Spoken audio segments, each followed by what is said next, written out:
സവിശേഷമായ ഒരു ഗതിമാറ്റത്തിന്റെ വർഷമാണ് 2023.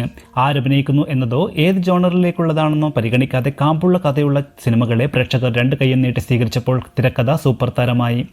സിനിമ ഓരോ കാലഘട്ടത്തിലും ഓരോ ട്രെൻഡിന് പിന്നാലെയാണെന്ന് ഗതകാല ചരിത്രം പരിശോധിച്ചാൽ വ്യക്തമാകും. കണ്ണീർ പാടങ്ങളും കുടുംബചിത്രങ്ങളും ഹാസ്യ സിനിമകളും ആക്ഷൻ ചിത്രങ്ങളും പ്രകൃതി പാടങ്ങളും മുതൽ രതിചിത്രങ്ങൾ വരെ ചലച്ചിത്ര വിപണി അടക്കി ഭരിച്ചിരുന്ന കാലമുണ്ടായിരുന്നു. ഒരു പ്രത്യേക ജനസിലുള്ള ചിത്രങ്ങൾ വിജയിച്ചാൽ പിന്നെ വരിവരിയായി അത്തരം സിനിമകളുടെ ഘോഷയാത്ര തന്നെ സംഭവിക്കുകയും അതാണ് ട്രെൻഡ് എന്ന പൊതുബോധം സൃഷ്ടിക്കുകയും ഇതാണ് പ്രേക്ഷകർ ഇഷ്ടപ്പെടുന്നതെന്ന് ചലച്ചിത്ര സൃഷ്ടാക്കൾ സ്ഥാപിക്കുകയും വീണ്ടും വീണ്ടും അതിനെ അനുകരിച്ച് വിജയം ആവർത്തിക്കുകയും ചെയ്യുന്നതായിരുന്നു അന്നത്തെ രീതി. പിട്ടി കുട്ടി സിനിമകൾ തുടർച്ചയായി സംഭവിച്ചതും ഷക്കീല തരംഗത്തിന് പിന്തുടർച്ചക്കാർ ഏറെയുണ്ടായതും മീശ പിരിക്കുന്ന കഥാപാത്രങ്ങൾ ഏറെക്കാലം വെളുത്തിര അടക്കി വാണതും മറ്റും ഈ പ്രവണതയുടെ സാക്ഷ്യപത്രമാണ്. എന്നാൽ അക്കാലത്തും ഒറ്റപ്പെട്ട ചില വഴിമാറി നടത്തങ്ങൾ സംഭവിച്ചിട്ടുണ്ടെന്നത് വിസ്മരിക്കുന്നില്ല. വാണിജ്യ സിനിമകൾ പൂണ്ടുവിളയാടിയിരുന്ന കാലത്തും അരവിന്ദന്റെ ചിദംബരവും അടൂരിന്റെ കൊടിയേറ്റവും പ്രദർശന വിജയം നേടിയിട്ടുണ്ട്. രണ്ട് വിഭിന്ന ജനസുകളിൽപ്പെട്ട തനിയാവർത്തനവും ന്യൂഡൽഹിയും ഒരേ വർഷം ഹിറ്റ് ചാർട്ടിൽ ഇടം പിടിച്ചു. അപ്പോൾ സിനിമയുടെ വിജയത്തിന് പൊതു മാനദണ്ഡങ്ങളോ സൂത്രവാക്യങ്ങളോ ഇല്ലെന്ന് നിശബ്ദം പ്രഖ്യാപിച്ചിരുന്നത് പ്രേക്ഷകരായിരുന്നു. കാലവും ചലച്ചിത്രകാരന്മാരുടെ എല്ലാ മുൻധാരണകളെയും കടപുഴക്കി എറിഞ്ഞുകൊണ്ട് വൈവിധ്യങ്ങളെ ഉൾക്കൊള്ളാൻ മലയാളികളുടെ സംവേദനശീലങ്ങൾക്ക് കഴിഞ്ഞിരുന്നു. എന്നാൽ ഇതിവൃത്തത്തിലും ആഖ്യാന സമീപനങ്ങളിലും ഒന്നിനൊന്ന് വ്യത്യസ്തമായ ഒരു തരത്തിലും സമാനതകളുമില്ലാത്ത ഒരു പറ്റം സിനിമകൾ വിജയം വരിക്കുന്ന പ്രവണത 2023 ഒരു പ്രത്യേകതയായി കാണാം. വാണിജ്യ വിജയം കണക്കിലെടുക്കുമ്പോൾ മുൻനിരയിൽ നിൽക്കുന്ന 2018 രോമാഞ്ചം, കാതൽ, കണ്ണൂർ സ്ക്വാഡ് എന്നീ സിനിമകൾ എല്ലാ അർത്ഥത്തിലും പരസ്പരം വേറിട്ട് നിൽക്കുന്ന ചലച്ചിത്ര ശ്രമങ്ങളാണ്. ഒരു പക്ക മാസ് എന്റർടൈനറായ കണ്ണൂർ സ്ക്വാഡ് സൂപ്പർ താര ആരാധകരെ തൃപ്തിപ്പെടുത്തുക എന്ന ലക്ഷ്യം മുൻനിർത്തി വീരപരിവേഷ സ്വഭാവത്തോടെ അണിയിച്ചൊരുക്കിയ ചിത്രമായിരുന്നില്ല. വാർപ്പ് മാതൃക വാണിജ്യ സിനിമകളിൽ നിന്ന് വിഭിന്നമായി ഒരു സംഭവ കഥയെ ആധാരമാക്കുകയും സാമൂഹിക പ്രതിബദ്ധതയുള്ള പ്രമേയത്തിന്റെ അടിത്തറയിൽ പണിതുയർത്തുകയും ചെയ്തതാണ് അതിന്റെ തിരക്കഥ. ഹാസ്യത്തിനും ഭയാനതയ്ക്കും സമ്മിശ്ര പ്രാധാന്യം നൽകിയ രോമാഞ്ചവും ആഘോഷ സ്വഭാവമുള്ള RDXും സ്വവർഗരതിക്കാരനായ നായകന്റെ കഥ പറഞ്ഞ കാതലും 4 വ്യത്യസ്ത ജനസുകളിൽപ്പെട്ട സിനിമകൾ തന്നെയാണ്. ഓസ്കാർ എന്ന അപൂർവ ബഹുമതികളിലേക്ക് വളർന്ന 2018 എന്ന ചലച്ചിത്രം മലയാളികൾ ഇരു കയ്യും നീട്ടി സ്വീകരിച്ചത് പലവിധ കാരണങ്ങളാലാണ്. സമീപകാലത്തെ ഏറ്റവും വലിയ ദുരന്തങ്ങളിലൊന്നായ പ്രളയത്തിന്റെ കെടുതികൾ പ്രമേയമാക്കി എന്നത് മാത്രമല്ല ആ സിനിമയുടെ വിജയം. ഡോക്യുമെന്ററി തലത്തിലേക്ക് വഴിമാറി പോകാവുന്ന ഒരു വിഷയത്തെ ഉള്ളിലേക്കുന്ന ചലച്ചിത്രാനുഭവമാക്കി പരിവർത്തിക്കാൻ സംവിധായകൻ ജൂഡ് ആന്റണിക്ക് കഴിഞ്ഞു. സാങ്കേതികത്വയിലും തിരക്കഥയിലും കരുത്തിലും സമാനതകളില്ലാത്ത അനുഭവം സമ്മാനിച്ചു ഈ സിനിമ. കലാസംവിധാനം, ഛായാഗ്രഹണം, താരങ്ങളുടെ പ്രകടനം, ചിത്ര സംയോജനം, ശബ്ദക്രമീകരണം എന്നിങ്ങനെ സമസ്ത ഘടകങ്ങളെയും കൃത്യമായ അനുപാതത്തിൽ ഏകോപിപ്പിച്ച് ആകെത്തുകയുടെ പൂർണ്ണതയോട് അടുപ്പിച്ചു എന്നതാണ് 2018 അനന്യമായ ചലച്ചിത്രം എന്ന ബഹുമതിയിലേക്ക് ഉയർത്തിയത്. ഇത്തരം പ്രമേയം സാധാരണഗതിയിൽ ഡിമാൻഡ് ചെയ്യുന്നതിൻ്റെ 10-1 ബജറ്റിൽ ഗുണമേന്മയുള്ള ഒരു സിനിമ ഒരുക്കാൻ കഴിഞ്ഞു എന്നതും കേവലം ബോക്സ് ഓഫീസ് വിജയം എന്നതിലപ്പുറം കലാപരമായി ഔന്നിത്യം പുലർത്താൻ കഴിഞ്ഞു എന്നതും 2018 എന്ന ചലച്ചിത്രത്തിൻ്റെ നേട്ടമാണ്. ജിയോ വിപ്ലവത്തിന്റെ കാതൽ, സ്വവർഗരതി മലയാള സിനിമയ്ക്ക് പുതുമയല്ല. പത്മരാജന്റെ ദേശാടന കിളി കരയാറില്ല, മോഹന്റെ 2 പെൺകുട്ടികൾ, റോഷൻ ആൻഡ്രൂസിന്റെ മുംബൈ പോലീസ് എന്നിങ്ങനെ നിരവധി സിനിമകളിൽ പ്രമേയമാണത്. എന്നാൽ അതിൻ്റെ രാഷ്ട്രീയ സാമൂഹിക മാനങ്ങളും അത് കുടുംബ സംവിധാനത്തിൽ സൃഷ്ടിക്കുന്ന വ്യതിയാനങ്ങളും മാറിയ കാലത്തിന് ആ ജനസിൽപ്പെട്ട മനുഷ്യരോടുള്ള സമീപനങ്ങളും മറ്റും ഒരു കഥാഖ്യാനത്തിൻ്റെ രസത്തോടെ ഹനിക്കാതെ തികഞ്ഞ കൈയടക്കത്തോടെ വിശകലനം ചെയ്യപ്പെട്ട സിനിമയാണ് കാതൽ. മമ്മൂട്ടിയെ പോലൊരു നടനെ കേന്ദ്രസ്ഥാനത്ത് നിർത്തി അത്തരമൊരു ധീര പരീക്ഷണത്തിന് മുതിർന്നു എന്ന് തന്നെയാണ് ജിയോ ബേബിയെയും കാതലിനെയും ശ്രദ്ധേയമാക്കുന്നത് എന്ന തലത്തിൽ സിനിമയെ പരിമിതപ്പെടുത്താൻ പലരും ശ്രമിച്ചു കണ്ടു. എന്നാൽ വാസ്തവം അതല്ല. സിനിമ കൂടുതലും ചർച്ച ചെയ്യപ്പെടാനും വിപണന വിജയം നേടാനും മമ്മൂട്ടി ഒരു കാരണമായിരുന്നേക്കാം. എന്നാൽ അതിനപ്പുറത്ത് കയ്യൊതുക്കവും മാധ്യമബോധവുമുള്ള ഒരു ചലച്ചിത്രകാരൻ്റെ സ്പന്ദനങ്ങളാൽ സമ്പന്നമാണ് കാതൽ. വളരെ സെൻസിറ്റീവായ ഒരു വിഷയത്തെ പരമാവധി മിതത്വം പാലിച്ചുകൊണ്ട് ആവിഷ്കരിക്കുകയും അതേസമയം പ്രേക്ഷകന്റെ ഉള്ളിൽ തട്ടുന്ന അനുഭവമാക്കി മാറുകയും ചെയ്യുക എന്നത് ശ്രമകരമായ ദൗത്യം വളരെ ഫലപ്രദമായി നിർവഹിച്ചിരിക്കുകയാണ് ജിയോ ബേബി. സിനിമയിൽ ഒരിടത്തും സ്വവർഗ പങ്കാളികളായ രണ്ടുപേരുടെയും ശാരീരിക അടുപ്പം വ്യക്തമാക്കുന്ന രംഗങ്ങളില്ലെന്ന് മാത്രമല്ല അവർ തമ്മിൽ സംസാരിക്കുന്നത് പോലുമില്ല. അർത്ഥവത്തമായ നോട്ടങ്ങളിലൂടെ ഭാവചലനങ്ങളിലൂടെ അവരുടെ അവസ്ഥ ആനുഷംഗികമായി അഭിവ്യഞ്ജിപ്പിക്കാനാണ് സംവിധായകൻ ശ്രമിച്ചിട്ടുള്ളത്.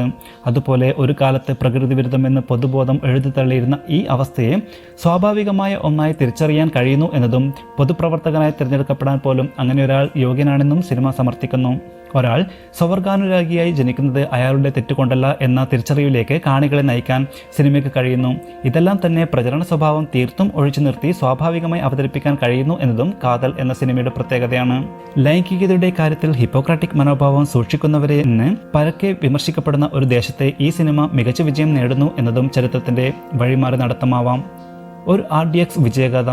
ആക്ഷൻ സിനിമകളുടെ ശ്രേണിയിൽപ്പെടുത്താവുന്ന ഒരു തട്ടുപൊളിപ്പൻ സിനിമയാണ് അടിസ്ഥാനപരമായി RDX. എന്നാൽ പരമ്പരാഗത ആഖ്യാന സമീപനങ്ങളെ പൊളിച്ചടുക്കി മാറിയ കാലത്തിന്റെ സ്പന്ദനങ്ങളും സവിശേഷതകളും ഉൾക്കൊണ്ട് രൂപപ്പെടുത്തിയ RDX പ്രദർശനശാലകളിൽ അപ്രതീക്ഷിത മുന്നേറ്റം സൃഷ്ടിച്ചു. ഫെസ്റ്റിവൽ മോഡുള്ള സിനിമകളുടെ കാലം കഴിഞ്ഞുവെന്ന് ചില സൂപ്പർ താര ചിത്രങ്ങളുടെ ദയനീയ വീഴ്ചയുടെ പശ്ചാത്തലത്തിൽ സിനിമാ നിരൂപകർ വിധിയെഴുത്തിയെങ്കിലും സത്യം അതായിരുന്നില്ല. എന്നാൽ ഡാൻസ്, ആക്ഷൻ സീക്വൻസുകൾ, പാട്ട്, ഫൈറ്റ്, പ്രണയം, കോമഡി, വയലൻസ് എന്നിങ്ങനെയുള്ള പതിവ് മസാലകൾ നൂതനമായ അനുഭവം പ്രദാനം ചെയ്യുന്ന തലത്തിലേക്ക് അവതരിപ്പിക്കപ്പെട്ടപ്പോൾ RDX തിയേറ്ററുകളിൽ ആഘോഷമാക്കി. തിയേറ്ററുകളെ രോമാഞ്ചം കൊള്ളിച്ച് രോമാഞ്ചം. ഹൊറർ കോമഡി ജേണലിലുള്ള സിനിമയെന്ന് ബാഹ്യമായി പറയാമെങ്കിലും ഓജോ ബോർഡ് അടക്കം മലയാള സിനിമയ്ക്ക് അത്ര പരിചിതമല്ലാത്ത ഒരു കഥാപരിസരത്തിൽ നിന്നുകൊണ്ട് ആഖ്യാനം ചെയ്യപ്പെട്ട ചിത്രമാണ് രോമാഞ്ചം. ഭാവുകത്വപരമായി വലിയ പരിണാമങ്ങൾക്കിടയായ ഈ സിനിമ ഉദ്ദേശിച്ച തലത്തിൽ മനസ്സിലായില്ലെന്ന് പഴയ തലമുറയിൽപ്പെട്ട പലരും പരിതപിക്കുമ്പോൾ പുതുതലമുറ ഏതാണ്ട് പൂർണ്ണമായി തന്നെ ഏറ്റെടുത്തു. 100 കോടി 50 കോടി ക്ലബ്ബുകൾ സൂപ്പർ താര സിനിമയ്ക്ക് മാത്രം പ്രാപ്യമായ ഒരു കാലത്തെ ഈ കൊച്ചു ചിത്രം മുൻധാരണ മറികടന്ന് പുതുചരിത്രം നിർമ്മിച്ചു. ചെറിയ സിനിമകളുടെ വലിയ വിജയം ചലച്ചിത്ര വ്യവസായത്തെ സംബന്ധിച്ച് ഏറെ ആശാവഹമാണ്. കോടികൾ പ്രതിഫലം പറ്റുന്ന സൂപ്പർ ഹീറോ സിനിമകൾ തുടർച്ചയായി ബോക്സ് ഓഫീസിൽ മൂക്കുകുത്തി വീഴുമ്പോൾ രോമാഞ്ചമുള്ള സിനിമകൾ തിയേറ്ററുകളിൽ ജനസമുദ്രം സൃഷ്ടിച്ചു. ഇവിടെ താരങ്ങളോടുള്ള പ്രതിപത്തിയോ നവാഗതരോടുള്ള പ്രതിപത്തിയോ ഒന്നുമല്ല സംഭവിച്ചത്. സിനിമയോടുള്ള ഉള്ളടക്കം തന്നെയാണ് പ്രധാനമെന്നും ഏതെങ്കിലും തരത്തിൽ പുതുമയുള്ള ഒരു എലമെന്റ് തിരക്കഥയിൽ ഉണ്ടാവണമെന്നും കാണികൾ ശഠിച്ചു തുടങ്ങി. കഥാതന്തു എത്ര പഴകിയതാണെങ്കിലും പുതിയ ആഖ്യാന രീതിയിലൂടെ അതിന് പുതുമ നൽകാനും കഴിയേണ്ടതുണ്ട്. ഒരേ ഒരു ലിജോ ജോഷിയും സിനിമ താരപ്പകിട്ടനെ മറികടന്ന് സംവിധായകരിലേക്കും തിരക്കഥാകഥകളിലേക്കും വഴിമാറി തുടങ്ങിയിരിക്കുന്നു എന്ന് പറയുന്നു. എങ്ങനെ പറയുന്നു എന്നതിലാണ് വർത്തമാനകാല മലയാള സിനിമയിൽ പ്രസക്തി. കാതൽ എന്ന സിനിമയിൽ പോലും മമ്മൂട്ടി എന്ന താരമില്ല, നടൻ മാത്രം. ഈ മാറ്റത്തെ മുന്നിൽ നിന്ന് നയിച്ച ചലച്ചിത്രകാരന്മാരിൽ പ്രഥമ ഗണനീയരാണ് ദിലീഷ് പോത്തനും ലിയോ ജോസ് പല്ലിശ്ശേരിയും.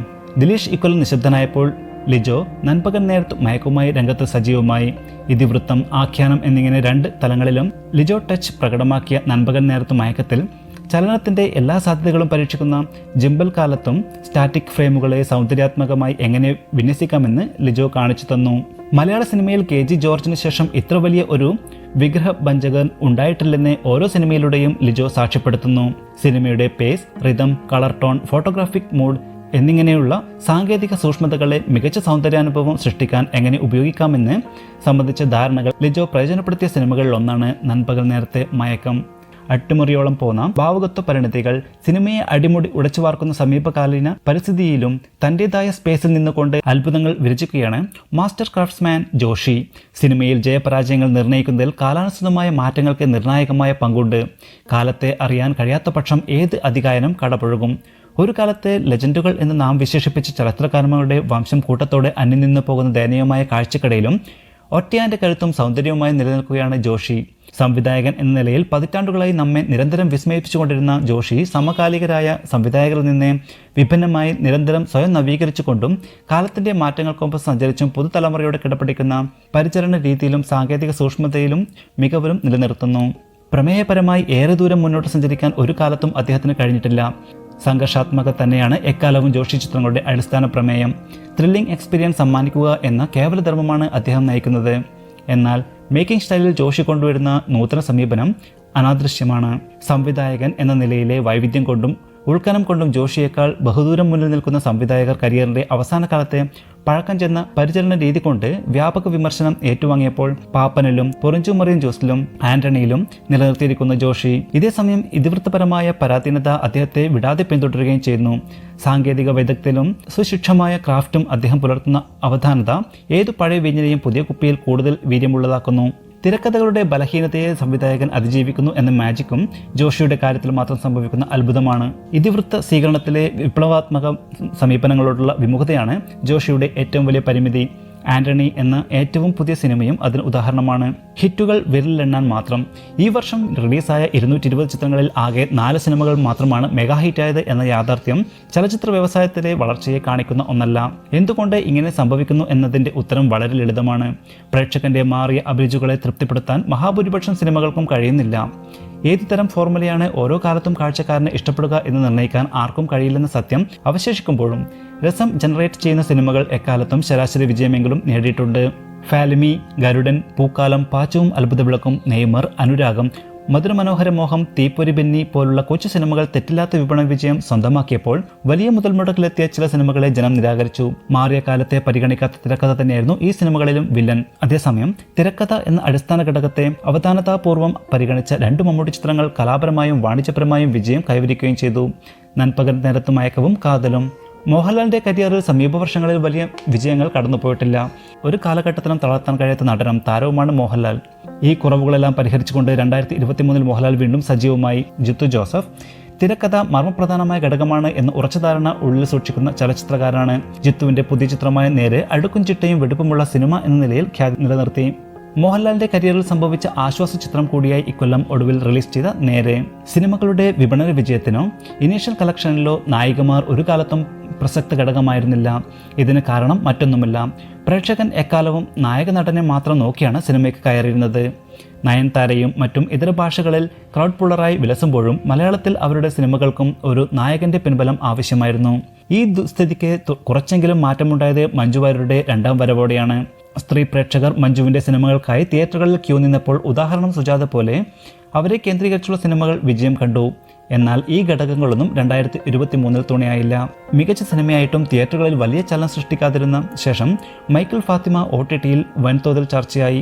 കല്യാണി പ്രിയദർശന്റെ ടൈറ്റിൽ റോളും മികച്ച പ്രകടനവും തന്നെയാണ് സിനിമയുടെ ഹൈലൈറ്റ്.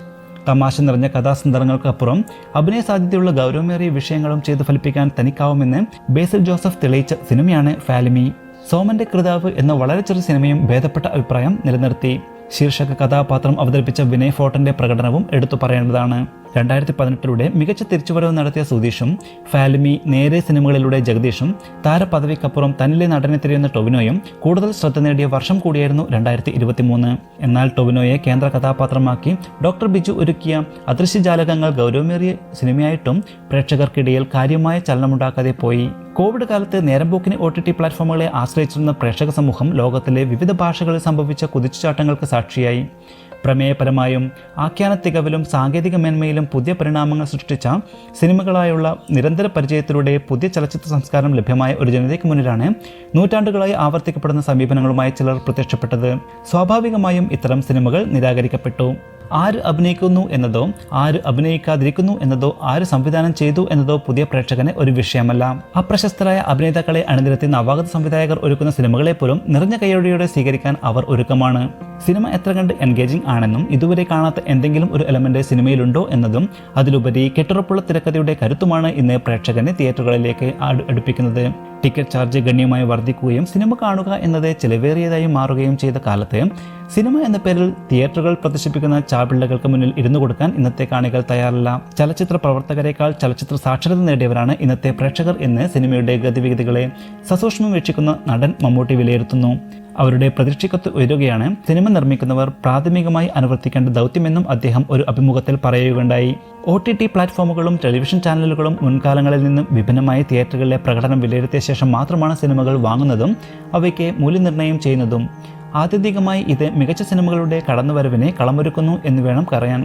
കലാമൂല്യമോ ആസ്വാദനക്ഷമതയോ ഒന്നുമല്ലാത്ത നപുംസകങ്ങൾ സിനിമ എന്ന പേരിൽ കെട്ടിയെഴുന്നള്ളിച്ച് സോഷ്യൽ മീഡിയ തള്ളുകളിലൂടെ പ്രേക്ഷകനെ കബളിപ്പിച്ച് തിയേറ്ററുകൾ നിറക്കുകയും OTTയിൽ വിറ്റ് കാശാക്കുകയും ചെയ്തിരുന്ന കാലം കഴിഞ്ഞുപോയി. രോമാഞ്ചവും കാതലും RDXും മാത്രമല്ല, താരതമ്യേന ബിഗ് ബജറ്റ് ചിത്രമായ 2018 പോലും മൗത്ത് പബ്ലിസിറ്റിയുടെ പിൻബലത്തിലാണ് തിയേറ്ററുകളെ ഉത്സവ സമ്മാനമാക്കിയത്.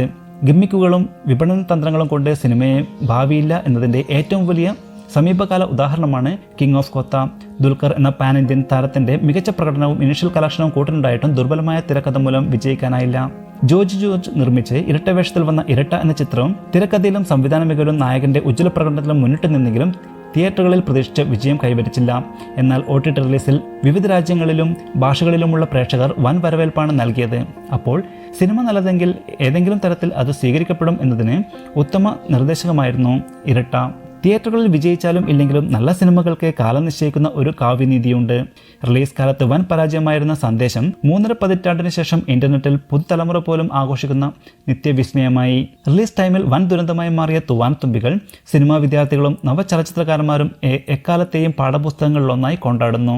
പത്മരാജന്റെ കാലത്ത് ജനിച്ചിട്ട് പോലും ഇല്ലാത്ത തലമുറ ആവർത്തിച്ച് കാണുന്നു, ചർച്ച ചെയ്യുന്നു. ഓരോ കാഴ്ചയിലും പുതിയ അനുഭവം സമ്മാനിക്കുന്ന തൂവാനത്തുമ്പികൾ ഒരുപക്ഷെ കാലം തെറ്റിപ്പിറന്ന സിനിമയാവാം. ഒരേ സമയം 2 തലത്തിലും തിളങ്ങിയ സിനിമകളുമുണ്ട്. തിയേറ്ററിൽ നിറച്ച മണിച്ചിത്രത്താഴം, യൗവനികയും വൈശാലിയും വടക്കൻ വീരഗാഥയും കലാമൂല്യമുള്ള സിനിമകൾ കൂടിയായിരുന്നു. അവ ഇന്നും ആഘോഷിക്കപ്പെടുന്നു, ആദരിക്കപ്പെടുന്നു.